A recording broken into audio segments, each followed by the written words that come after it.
Today's psalm is from Psalm 27 of David. The Lord is my light and my salvation. Whom shall I fear? The Lord is the stronghold of my life. Of whom shall I be afraid? When the wicked advance against me to devour me, it is my enemies and my foes who will stumble and fall. Though an army besiege me, my heart will not fear. Though war break out against me, even then I will be confident. One thing I ask from the Lord, this only do I seek, that I may dwell in the house of the Lord all the days of my life, to gaze on the beauty of the Lord and to seek him in his temple. For in the day of trouble he will keep me safe in his dwelling. He will hide me in the shelter of his sacred tent and set me high upon a rock. Then my head will be exalted above the enemies who surround me. At his sacred tent I will sacrifice with shouts of joy. I will sing and make music to the Lord. Hear my voice when I call, Lord. Be merciful to me and answer me. My heart says of you, seek his face. Your face, Lord, I will seek. Do not hide your face from me. Do not turn your servant away in anger. You have been my helper. Do not reject me or forsake me, God my Savior. Though my father and mother forsake me, the Lord will receive me. Teach me your way, Lord. Lead me in a straight path because of my oppressors. Praise be to the Lord, for he showed me the wonders of his love when I was in a city under siege. In my alarm I said, I am cut off from your sight. Yet you heard my cry for mercy when I called to you for help. Love the Lord, all his faithful people. The Lord preserves those who are true to him, but the proud he pays back in full. Be strong and take heart, all you who hope in the Lord.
So, I know it's quite a uptick from Oceans, but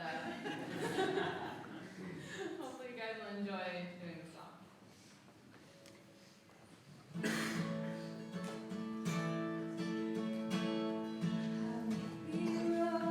Sorry, let me try that. I haven't done that in a while. I'll use my card. Okay.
Attempting to clap. I'm sorry if it was a little off.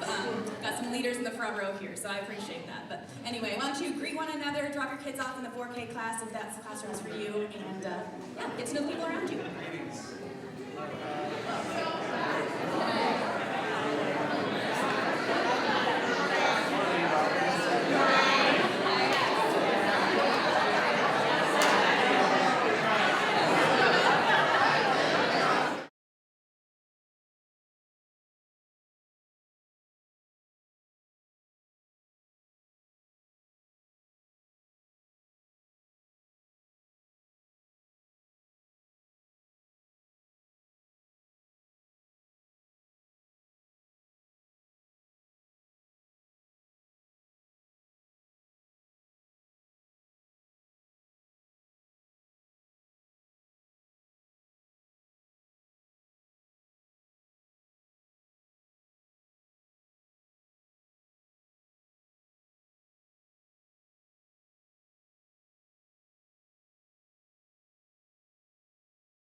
We've got lots of announcements today, so make sure you're grabbing the notes on your way in. I want to draw your attention to the back of the notes if you don't have them. We have all of our Holy Week services listed out there.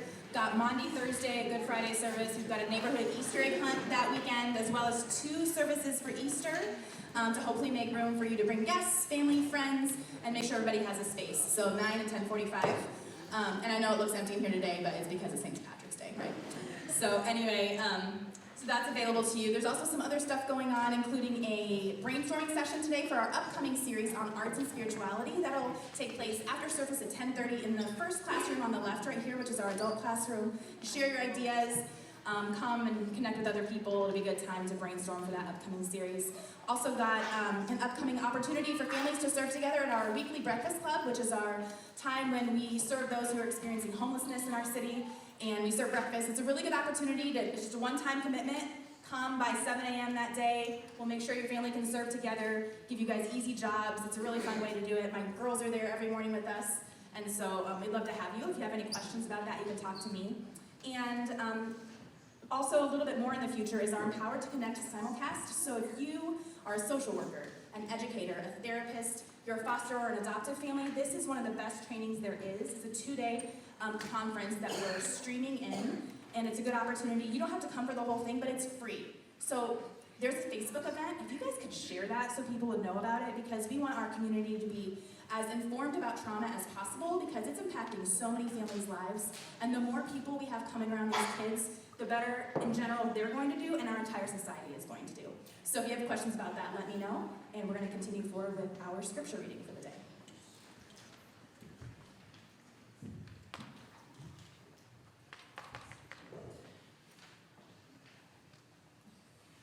This morning's passage comes to us from Matthew 14:22 through 34 from the New Living Translation.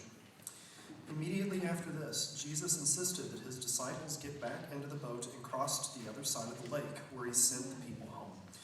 After sending them home, he went up into the hills by himself to pray. Night fell while he was there alone.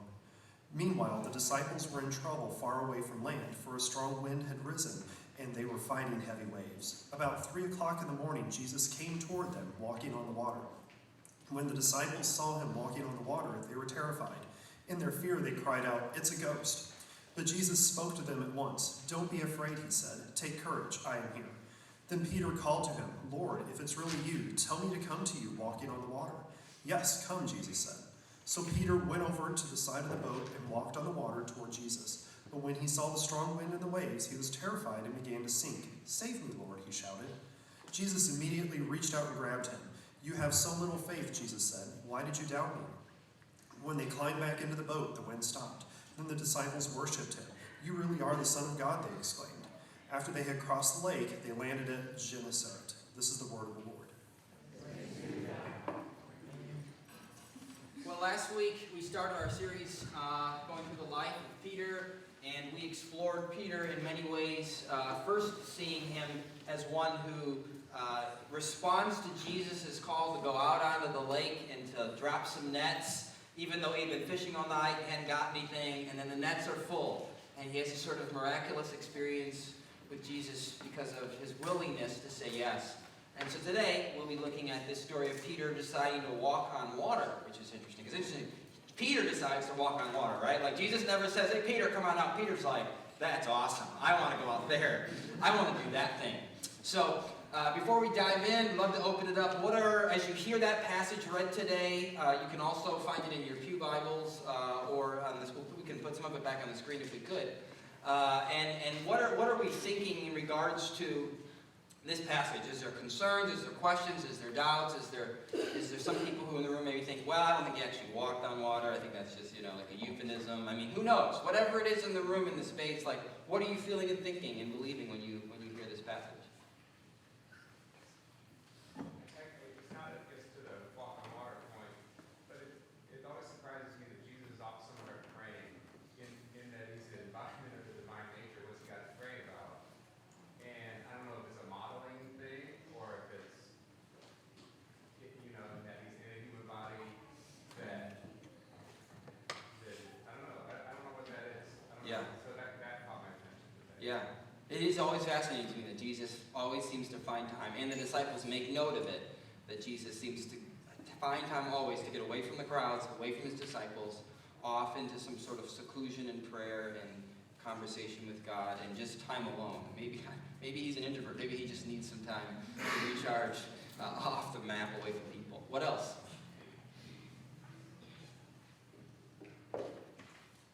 Also, I just love the wave of green, mostly on this side of the room. It's the wine side. I know, it is. This is very telling. I find it interesting that when Jesus was walking on the water, he asked Peter to join him. Peter didn't even have a thought. He was just like, wow, if you can do that, so can I. Yeah, the faith that requires. Yeah, fascinating. What else?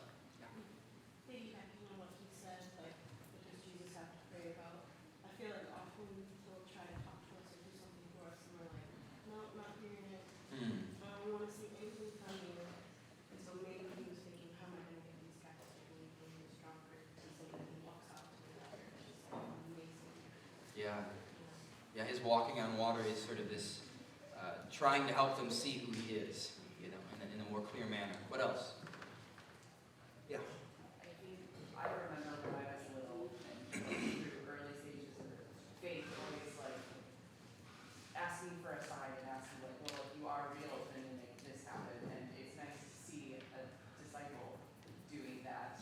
And he's already sort of been chosen by Jesus, but he's still like, oh yeah, well, if you are, I will also be able to walk on water. And Jesus is like, yeah, you will. Just come here. And it's just nice seeing that even an appointed person was doubtful. In the same way that I was and am doubtful. Yeah. Peter embodies both our great capacity to have so much faith and our capacity to have so much doubt. And for it to be able to live in the tension. It doesn't have to be one or the other, Yes, Mandy. So it's interesting to me that this episode happens the same day that Jesus feeds the 5,000 plus, and the next morning everybody will abandon him because of what he says about eating his flesh and drinking his blood. And the disciples say, where else are we going to go? That's the response to everybody leaving. And I wonder if this happened for that reason. Yeah. That without this experience, because they had just been part of the miraculous healing, so they knew that there was some aspect of what Jesus was doing that he was giving to them, but that this somehow helped them to know him in a different way than the crowds were allowed to know him. I don't know what the purpose of that is, but I do think it's interesting. The 24 hours is very full of revelation, but they're the only ones who stick around. Yeah, I like where you're taking that, Mandy, too, because one of the things I think is interesting parallels, a lot of the miracles that Jesus does is in juxtaposition to miracles that Moses did throughout the Hebrew Scriptures. And so there's an interesting, a lot of scholars have a lot of conversation around the order of these miracles, because you have this idea of God providing for the Israelites wandering in the desert, and then the feeding of the 5,000 juxtapositioned against that. This beautiful image there of God feeding in the wilderness, and then God coming in flesh and feeding these people. And then you have the idea of the parting of the Red Sea, and then a God who walks on top of the sea.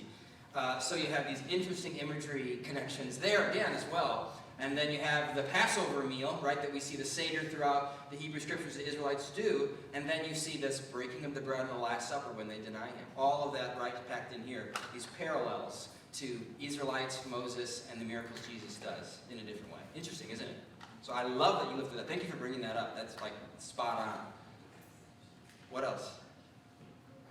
I think it's interesting that a lot of times Peter gets a bad rap because he doubted and he fell and Jesus had to get him out of the water. But he was the only one that got out of the boat and that he had the courage to do that. Let's give it to him for that. Yeah. I love that. I mean, none of the other ones asked to get out. Even as Peter's standing on the water, none of them are like, hey, I want to come out too. And if any of you have kids, usually you know how that goes, right? One does it, and then all the rest want to come on out. But that's not the reality here. They're like, that's cool for Peter. We're staying right here. Somebody get a picture of this. But that's as far as it's going. What else? Well, as we dive into the message today, I acknowledge that it's Women's History Month, and I think that reality is, as a marginalized people group throughout history, women who have risen up and had to fight for their voice to be heard and to be viewed as equal humans in the world, who are just as able as anyone else to do anything else. I think that it requires an incredible amount of courage to walk out on the water. Because I think that it can be easy to become very fearful of what are the consequences of me stepping up and defending and fighting for my sort of voice and equality and position in the world. That's not an easy thing to do. And sometimes we sink a little, and we have others who pick us up and throw us back in the boat, and there's an uphill battle that this can feel like, to fight for that reality that, hey, I'm equal to you. I was watching a documentary this weekend about the history of the United States, and this untold history of the United States on Netflix. And I was fascinated by how they were telling the story, and then they would show these clips during the wars, World War I and World War II, particularly World War II, in this episode I was watching, of women who were putting together all of this machinery and working in the factories, and yet nothing was ever said in the documentary that it was women who were doing these things, that for historically they've been told, those are not the roles of women, we can't do that. But then when they needed them, okay, now you can do it. Oh, and you can do it really well. Oh, but now the men are back, so go ahead and get out of here. Go back to what you were supposed to be doing. And to me, that's extremely problematic and difficult for me to wrap my mind around, how one can be so blind to the capacities and abilities of all human beings, but yet we put our vision on it, well, this is how I think things should be. And then we forget about the people who are saying, well, I think this is how things should be, because for you, this world is great, but for me, it feels very disadvantaged. And so I want to recognize one particular person, and I'm going to do this throughout this month, uplifting some women in our world who I think are doing great work. I can never quite say her name quite right. I've heard it several different ways. Malia? Malala. Can we put the picture up? You all know then. Malala, thank you. I feel like I'm speaking in tongues when I try to say her name. And so Malala, she is this incredible woman. If you haven't heard her story, at the age of just 23, she's already made huge leaps for female education and advocacy. Her and her family grew up in Pakistan, where local Taliban groups prevented girls from going to school. And reality is in most parts of the world, girls are not allowed to be educated. It is a privilege here in the United States. And girls are fighting for that right. And in violent ways, often the Taliban would prevent girls from going to school because they didn't believe that they should be in school. And at the age of 15, she was targeted and tried to be assassinated by a Taliban gunman, and she was shot in her head. And although she was shot in her head, she survived the incident. And thank God she survived the incident, because in the years following, she began to raise in prominence as a sort of feminist social activist for education and whatnot for girls. And she founded a nonprofit organization called Malala. I said it right. Good. Fun. Praise God. I can learn too. In 2012, literally at the age of 17, she was awarded the Nobel Peace Prize, the youngest person ever to receive a Nobel Peace Prize. And she's currently now pursuing her bachelor's degree. I mean, that's kind of fascinating, right? Like, it's her Nobel Peace Prize, and then she's getting her bachelor's. Like, how many of you would want to sit in class next to someone who's like, oh, I'm a Nobel Peace Prize winner, and now I'm going to get my bachelor's. And she's obviously going to Oxford University and continues to speak out about female education and gender equality, and has fought to see that this is something that's accomplished, not just in Pakistan, but across the world, across the globe, that women are viewed and given the same opportunities that boys and men are. And I just want us to capture that. To me, I look at her and I think she's a modern day Peter. She found herself in a boat and she said, I don't want to be just here. I want to be out there and walk on the water. And it took incredible courage to jump out of a comfort zone and say, I want to get out from here and go there, and I just want to expand beyond this space. And I want to do what the world told me I can't do. And I want to say and define logic and reason. I want to go into the world and to be something and to do something and advocate for other people to live in such a way that others say is impossible and not right. She is a modern day Peter to me. The faith that's involved there. I mean, they even tried to kill her. And yet she persists. So in Matthew chapter 14, we see Peter in this story.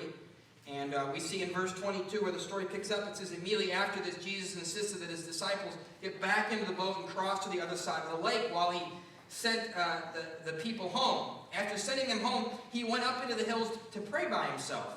Night fell while he was still there alone. Meanwhile, the disciples were in trouble far away from the land, for a strong wind had risen and they were fighting heavy waves. About 3 o'clock in the morning, 3 a.m., it's pitch black at 3 a.m., is it not? You may be wondering if you weren't here last week, why are they out there on the water at 3 a.m.? Like, what's up with that? Well, they're fishermen. Remember fishermen during this time who didn't have, what's that thing called? The cast and the rod and the pole and, yeah. Who didn't have that, they had I'm not into that kind of stuff, but, and then they had this big old net they would throw out in the middle, in the night when they were fishing, right? And because it was night, the fish couldn't see the net, and so they would just swim right into it. But if you're fishing with a net in the middle of the day, the fish are going to see the net, they're going to swim around it like it's coral or something, right? So you go in at night and you do that. You drop the net in, you catch the fish. So that's why they're out at 3 a.m. if you're like, what is happening here?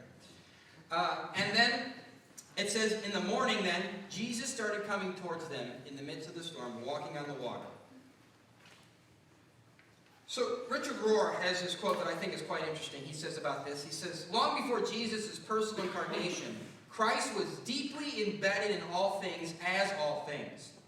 The first lines of the Bible say that the Spirit of God was hovering over the waters or the formless void, and immediately the material universe became fully visible in its depth and in its meaning.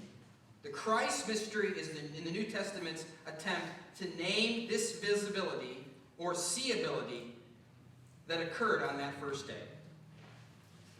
The disciples in this story are sitting on the boat, and this is a moment when they see Jesus walking, and they see him on water, and they go, whoa, this is the Son of the living God. This is who we've been waiting for. This is who our ancient scriptures have talked about from the very beginning. All of a sudden, this mystery that Richard Rohr talks about, this sort of formless void, this person hovering over the face of the deep of the water, is now walking on top of the water, coming towards us in such a way.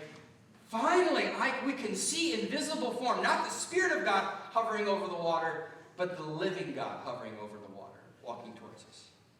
And all of a sudden, it's like Mandy said, they see it. They see who this God is all of a sudden. And it sort of changes and transforms them. But in the same time, they're afraid, right? Verse 26 says, the disciples saw him walking on water and they were terrified. In their fear, they cried out, it's a ghost. Now, why do you think they thought it was a ghost? Well, the reality is during the ancient times, in the Sea of Galilee and several of the lakes in the area, they were so deep that people didn't even know where the end of it was. Now, some lakes in the area, they had learned how to measure the depth of the lake or the depth of the sea, but this, they could not. There was no way. It was just endless. And so they had determined that perhaps this was a portal to the underworld. Now, I'll show some pictures here. I spent some time in Israel, Palestine, on the Sea of Galilee, and it's fascinating to me that the Sea of Galilee, it's large, but it's not massive.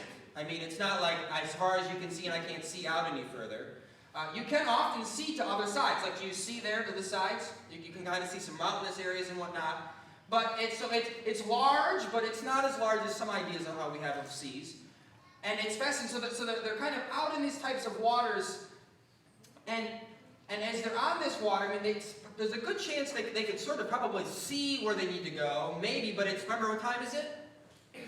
It's 3 a.m. So maybe not. Maybe if there's a light somehow shimmering in the distance, probably not. But really, it's just for the first time now, as they're out there, not like during the day, it just sort of looks formless and void out there.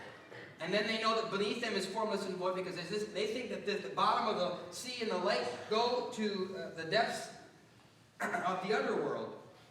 Now, 700 feet below sea level is the Sea of Galilee. It's the lowest freshwater body in the world and the second lowest lake in the world. Fascinating. So they were onto something. They did have a sense of this. and they could not determine its depths in ancient days. Now Jesus walks on top of this. Now here's another picture of a boat. So this boat was discovered in 1986. And it's one of the boats, this boat particularly was found during a drought that caused extremely low water levels. And so it happened to be that some fishermen and archaeologists decided, well, we're going to go out, and this is a perfect time to find out what could be at the bottom of these bodies of water. And so they began to go, and they tried to begin to find what was underneath the surface. And they discovered this boat that they date somewhere between 40 BC and 40 AD. So there's sometime in that span of time. And they have determined that this, in essence, absolutely would have been the same kind of boat the disciples of Jesus would have been. So when you go to Israel, Palestine, I was able to look and view this boat. It's fascinating to sort of stand and look at this boat that they've been able to excavate. And you look at this and you're like, wow, this is fascinating. And then you read how many people can fit in this kind of boat. Guess how many people can fit in this kind of boat? Close, 15, close. Go a little lower. 13. How many disciples were there? And then there was Jesus, who jumps in the boat after he's walking on water. I mean, I would sort of like walk next to the boat on the way back, but Jesus doesn't.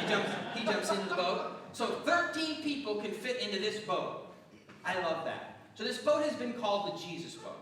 We don't actually know if this is the boat that obviously they were all in or not, but we absolutely believe this was the kind of boat they would have been out on the water on. So it's not this massive boat. It's just this rickery, kind of small, put-together boat that fits 13 people.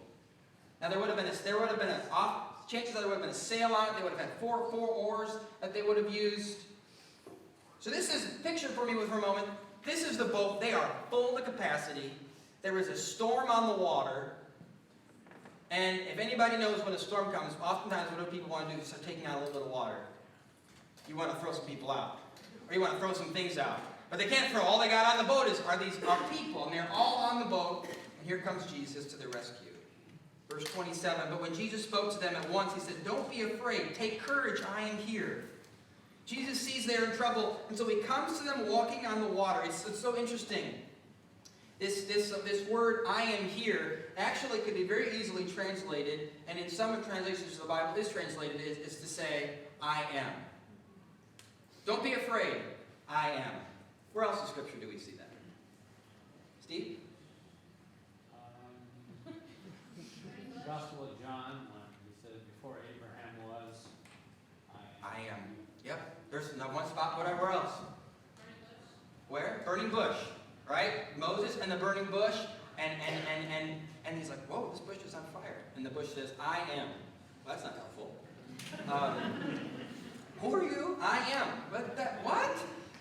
And so there's this moment, I am. I am the beginning and the end. I am the Alpha and the Omega. I am. It is I am. It is I. It is God. And that is exactly what Jesus says to them as he comes walking in the water. Don't be afraid. I am. Adam Hamilton says, and God doesn't often circumvent physics, but he does remind us he does remind us he is there with us in the midst of the storm.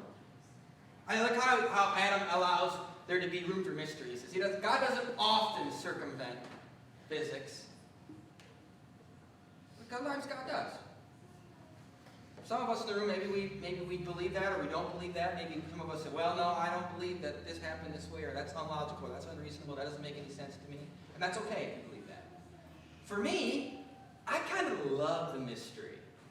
I love the mystery of, yes, this is the way things play out usually, but sometimes what is reasonable is made unreasonable by the values and the principles and the power of heaven. Sometimes what is unknown becomes known to us. Sometimes what just feels like defies logic all of a sudden just breaks through my reality, and I realize how small I am, how big God is, how much I don't know, and how much God does know. To me, there's this beautiful mystery in that. And he comes in the midst of this storm. You know, I do find this fascinating to think that, like, Jesus' response to them, the reason you shouldn't be afraid is because I'm there.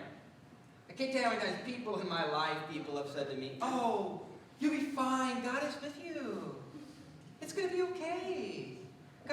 got you. God's got your back. God's watching out for you. Or I hear this. You know, I've been in a couple car accidents in my life, and not lately. So don't worry. I'm not. You know, I've gotten much better. And I've heard people say, "Oh, were you hurt? Are you okay?" Yeah, I'm fine. Oh, God was with you. Okay. I believe that God promises to never leave me or forsake me. I believe God is with me always. I believe God is in me. God is all around me. But when we say God is with you, I feel that was maybe a little problematic in that context, because what you're also saying is if someone else that got hurt in that accident, God wasn't with them. So to me, that's problematic a little bit. And so sometimes when I hear this idea like, oh, don't be afraid, God is with you. I don't think we maybe understand that fully the way Jesus intended it to be understood. I don't think, God, I am with you means, sorry, or, I'm going to protect you from this or that, or don't worry, if I'm with you, nothing bad will ever happen to you. Don't worry, if I'm with you, you fill the blank. I don't think that's ever what was intended. But I do think that's how we've made it. But it doesn't make much sense to me. I remember sitting on a plane. If you don't know anything about me, I really don't like flying, but I'm learning to be better with it, and I've done it more, and so I'm a little better with it than I used to be. But it makes me a little nervous.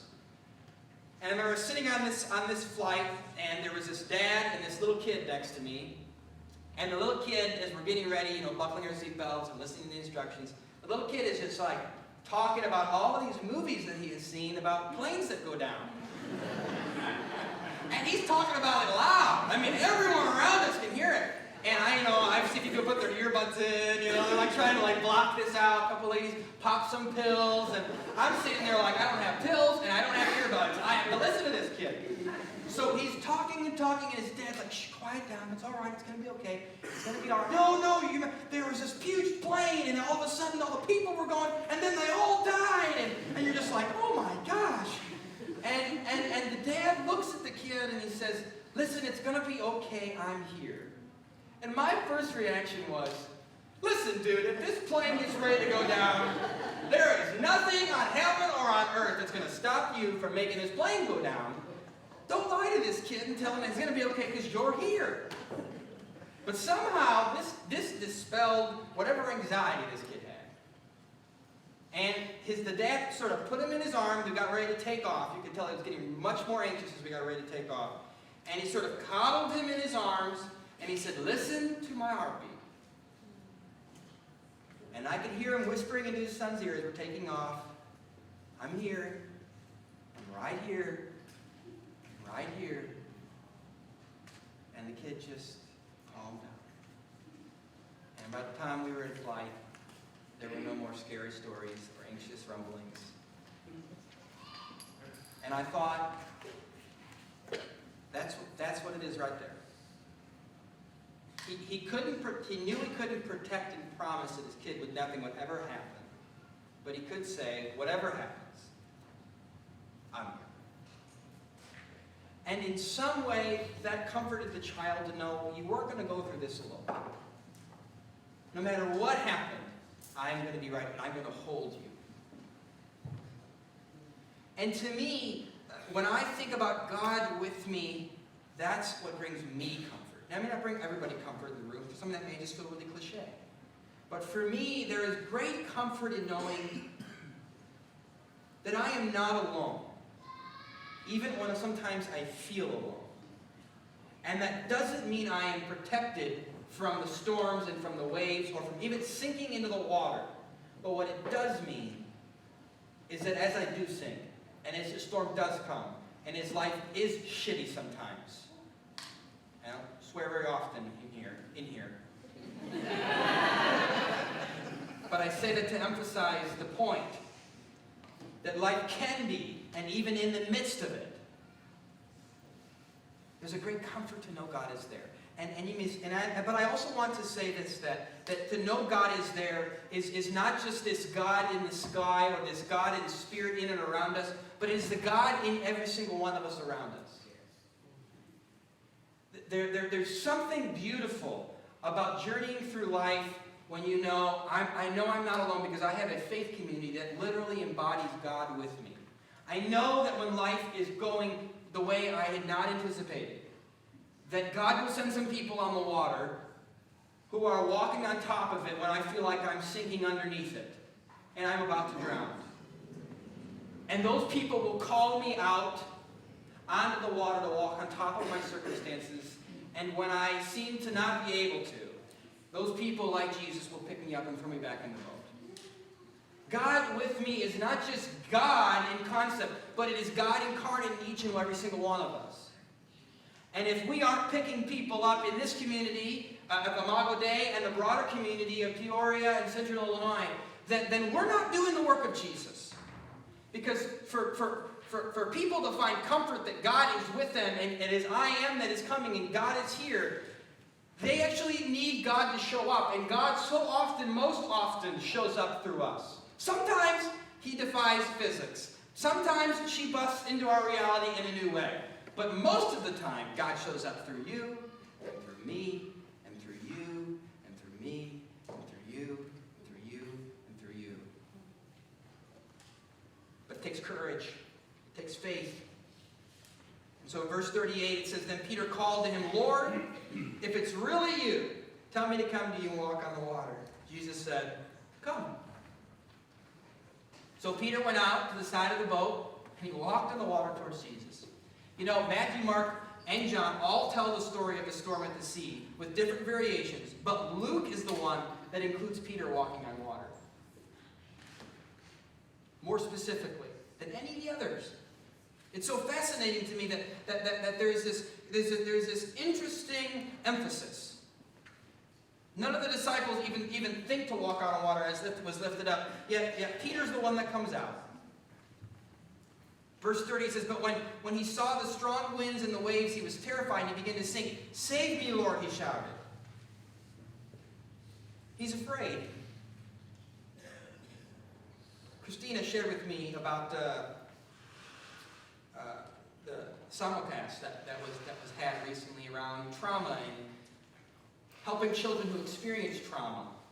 And, you know, I made a presumptive, idiotic comment because she was talking about trauma and how children experience trauma in different ways and how we can help children not overcome the trauma necessarily, but find better coping mechanisms and become more grounded in certain ways. And I said, and would you say that most children who've experienced trauma are ones who come to the foster and adoption system? She said, no, actually not at all. She said, they're one on a list, but there's actually a really long list of ways that whether you're adopted or fostered who experience trauma as children. It's not limited to just this subgroup. And I thought, wow, there's my prejudice right there. I just assumed that. And I began to realize, holy cow, you know, reality is every one of us has experienced trauma. And oftentimes we experience trauma not just as children, but as adults. And those things often, just like they do with children who experience trauma, they prevent us from experiencing certain things in our life to the fullest extent that perhaps we would like to, or perhaps God would have for us. And I don't think that we're intended to just sort of forget or ignore trauma, but I think God does call us to ways in which we can be healed.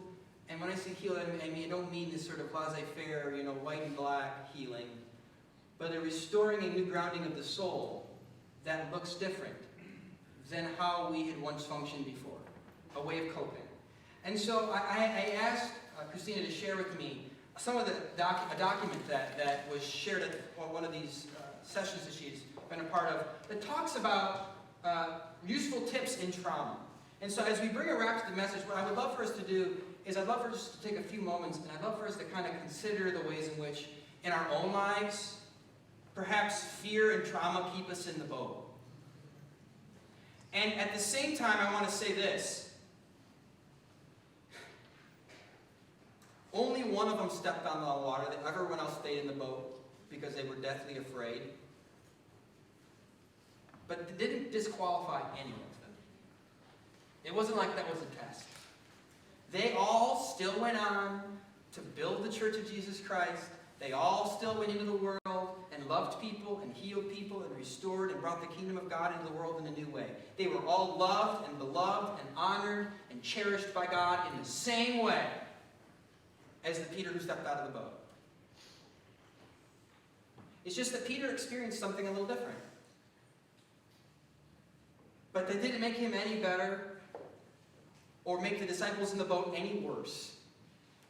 And so I just want to call you to this, is that whether you feel like, man, I've been in the boat for a long time, and I'm going to stay in this boat, and I'm not going anywhere, that's okay. And then you may be saying, but you're telling me to get out of the boat. I know. But I'm also telling you that you are your own person, and you are journeying with God as you journey with God. And I don't know what trauma or fear or ideas and understandings of God or distrust you have of God at this point in your journey, or if you even think you believe in God anymore. But here's what I do know, is I know that the God who comes walking on the water loves Peter just as much as the other 11 in the boat. And God uses the other 11 in the boat just as much as he uses the one who stepped out of the boat. And so embrace this.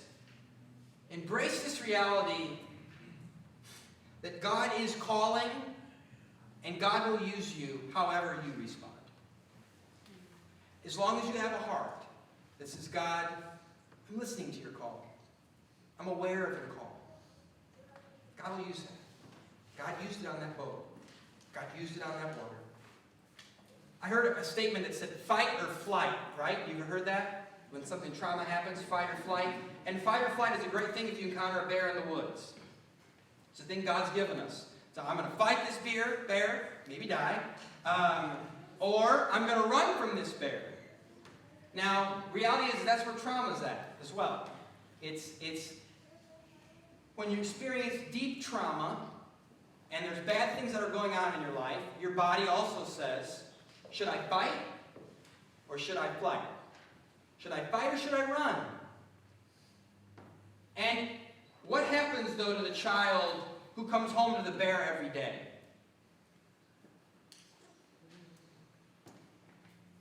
Who lives in a constant state of fight or flight? You're not supposed to live in fight or flight. That's supposed to be a moment when those things happen, maybe perhaps throughout your day or once every so often, and your body begins to have this adrenaline rush and you respond accordingly. But what happens when every day you live in a sense of fight or flight? This is the idea of trauma. When you live in a constant state of anxiety of what you need to run from or what you need to fight for to defend yourself, and it's crippling. It's deep trauma. So here's a few things to take away as we wrap up this message. I invite the worship team to come. Here are some takeaways. It's interesting. It said, when trying to overcome trauma, here are some things we can do. We can help people identify safe people. This is what a safe person looks like. I know this is how you've experienced people in your life, but this is what a safe person looks like. And that doesn't mean this person's ever going to be perfect and never hurt you, but this is what a safe person looks like. Here's another interesting thing to help us overcome trauma and fear. Is interesting that they talked about food issues with children. Those of you who are foster adopting, I'm sure you're quite aware of this, that there's a scarcity mindset, and then when they're coming to a foster home, oftentimes they're like, oh, there's food that's plentiful? Sometimes they're worried they're not going to get enough. And so one of the things that psychologists recommended in this was that children, you empower children by giving them the ability to have power over the distribution of the food. That's fascinating. So when you serve the food that day, or when you make the food that day, you say, all right, you're going to help me serve the portions out. Giving them control, giving them power, helping them see where all of this supply is coming from. To leave food out on the tables and on the counters that constantly they have access to. And I couldn't help but think about that way, is that sometimes we even as adults live in that scarcity mindset. There's not enough, and I can't give to other people, and I can't invest, and I don't have the time, I don't have the energy to give. We live in a scarcity mindset, and sometimes I think it's because of trauma. Because we've been burned, or we've been hurt, or we've been wrong. And what are the ways that perhaps this morning God's inviting us to see a bigger picture, a bigger table, a more bountiful supply, What are the ways we can invite one another to see that through our own generosity and kindness and love, to walk alongside people to say, I know you feel like you don't have enough in this life. I know you feel like you don't have the support and people don't care about you. And I know you feel like there's just running out. But I'm going to show you that there's a community here that has more than enough. There's several others. I'm going through all of them, but I'll end with this last one for the sake of time. The one that I found most fascinating was to honor the emotions of those who experience trauma. The example given for that was to say, so Johnny, gets upset and hits somebody. You could say, Johnny, I'm angry that you took my baseball. Would you please give it back? Or you can hit someone so that they know you're angry that they took the baseball and you want it back. Now, reality is you want to empower that person who's experienced trauma, whether that's a child or an adult, to be able to help them name, I'm feeling angry. Don't make them forget or think that they're not angry or act like anger is a bad thing. No, you can admit, I'm feeling angry, I'm feeling sad, I'm feeling rejected, I'm feeling upset about this, I'm feeling scared. Helping children who are acting out in certain ways to find words to describe what they're feeling, to name it, and then to explain what they want. And reality is, I see grown adults do the same thing all the time. There's this problem that they're upset about, but they express it through this way. Or they express it through this other thing when I'm like, is that really the issue? I feel like maybe it's something else going on here. That feels really minute. It feels like you just let that boil up and then we just looks different as we are adults and we mature, how we handle trauma and fear.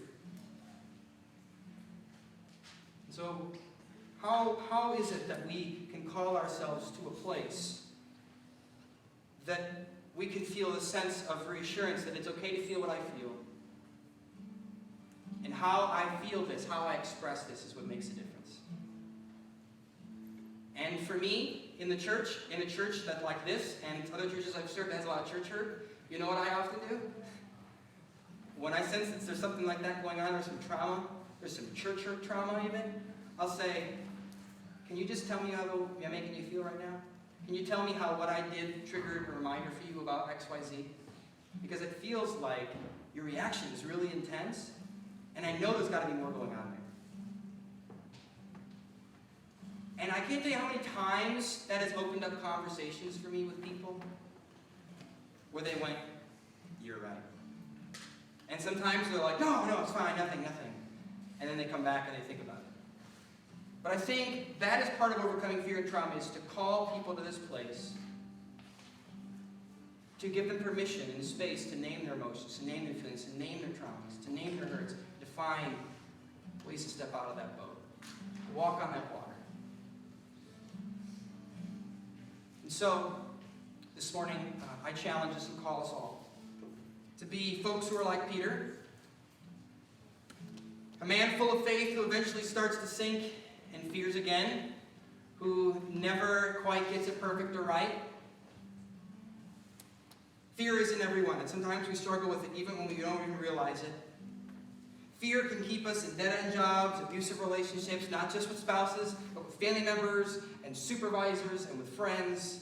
Fear can keep us from reconstructing parts of our faith or trusting people in the church again. Fear can keep us from allowing us to follow our passions or engage conflict. Fear can keep us safe, and it can keep us trapped, and it can also keep us paralyzed. Ultimately, it can keep us in the boat and prevent us from experiencing unique things like walking on water with Peter.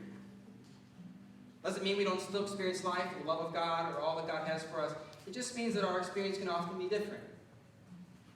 Perhaps God's calling us to experience something even more, something outside of the boat. So what is your boat? What is your comfort zone? What are you too afraid to embrace or to leave behind? How does fear keep you from experiencing the rich, more fulfilling life? How does your experiences, how does your fear keep you from experiencing something different that defies logic, reason, that helps you see God and experience God in a way that maybe you wouldn't have if you stayed in the boat? I hope you know this. I will sit in the boat with you as long as you want. and I will walk on water. And I believe this community will do that too. That there are people in this room who will sit in the boat and they will walk on water for as long as you need. Because in both places we can overcome fear. In both places the disciples all were able to exclaim, "This is Jesus the Christ." In the boat and on the water, they were able to see Jesus for who he was. And it forever changed them. No matter where you are today, that Jesus is walking toward you. Whether you go out onto the water or he jumps in the boat with you, he's a God who's there. And we're there as a community. Amen?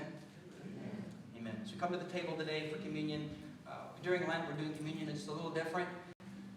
We have bread that is gluten-free, vegan, dairy-free, nut-free, called inclusive bread, so that everybody in the room can take from one loaf, and that nothing prevents people from coming to this table. And then we've got juice here today in solidarity with those who are in recovery, as well as so our children can partake in this holy act, as well as so anyone can serve the elements this morning. Nothing prevents anyone from preparing or serving these, or from taking them. So as you come today, may we be a people who come knowing that we are a church that is trying to tear down every hindrance that would ever stop anybody from coming to this table. Because at this table, I believe the body of Christ makes us more whole and more holy. Amen? Amen. Will you say this prayer of penance with me this morning?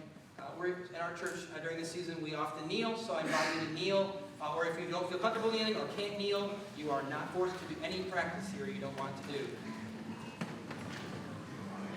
So together as one voice, let us say these words together. Most holy and merciful God, we confess to you and to one another, and to the whole communion of saints in heaven and on earth, that we have sinned by our own fault in thought, word, and deed, by what we have done and by what we have left undone. At times we have been deaf to your call to serve as Christ served us. We have not been true to the mind of Christ. We have grieved your Holy Spirit. We confess to you, Lord, all our past unfaithfulness, the pride, the hypocrisy, the impatience of our lives, our self-indulgent appetites, and our exploitation of other people. Invite the servers to come. As you come this morning, know that you are loved, you are welcomed, and nothing can keep you from this table except for your own decision to not come this morning. We invite you to come now.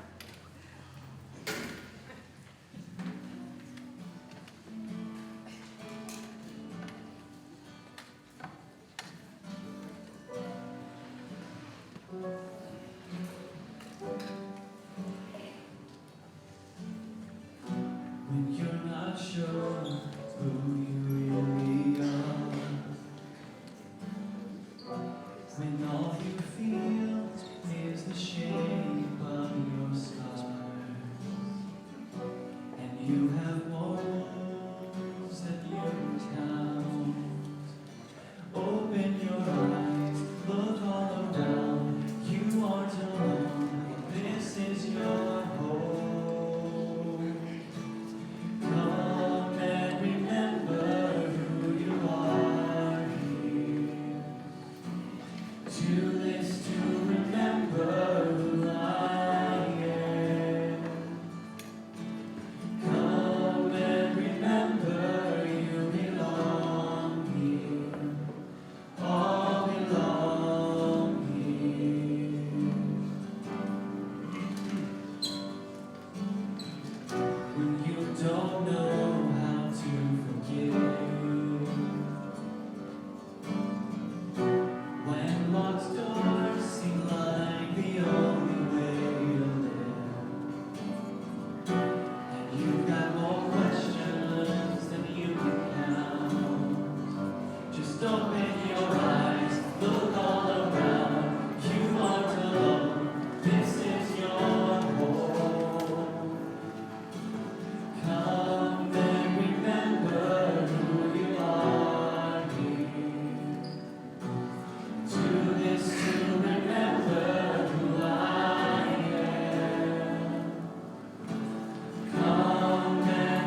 weeks of Lent, we have a candle lit for each week of Lent, and then the Christ candle in the middle for Good Friday.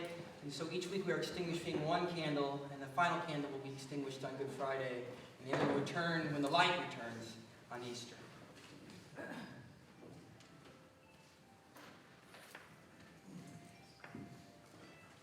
if you'll stand for our benediction, please. So a few months ago, I shared this benediction before, and it's a song, there we go, a song from my Catholic upbringing. And last time I cried, but I feel like I'm in a much healthier space today, so I don't think that's going to happen again. But this is the song we used to sing to our girls. Dang it, I am going to. When they first came into our home, and we didn't know how things were going to end. Would they stay with us? Would they be able to reunited with their birth family? And there wasn't really much I could do about it. I didn't have any control. And so the only thing I thought to sing was, I'm here with you in it now. So this is supposed to be from God's perspective, but I hope it speaks to you in some way. Do not be afraid, I am with you. I have called you each by name. Come and follow me, I will bring you home. I love you and you are mine. Go in grace and peace, Imago.